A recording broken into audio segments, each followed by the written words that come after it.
പണ്ട് ഞങ്ങളൊക്കെ സ്കൂൾ വിട്ട് വരുന്ന സമയത്ത് അമ്മച്ചി ഉണ്ടാക്കുന്ന ഒരു 4 മണി പലഹാരമാണ്. ഒരു 3/4 ഗ്ലാസ് കുത്തിരി എടുത്തു, അത് ചട്ടിയിലേക്ക് ഇടുകയാണ്.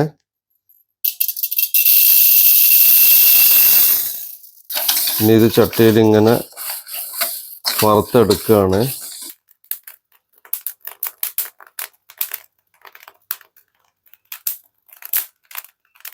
കുറച്ച് തേങ്ങ വേണം, നമുക്ക് കുറച്ച് വെല്ലം ഇങ്ങനെ അരിഞ്ഞിടാം.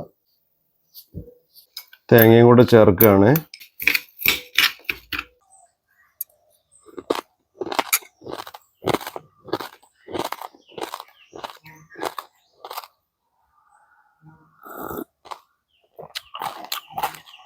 കട്ടൻ ചായയും അരി വറുത്തതും.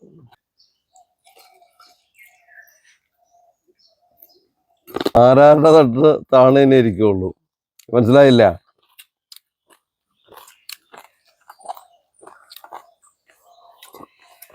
എങ്ങനെയുണ്ടോ? അടിപൊളി.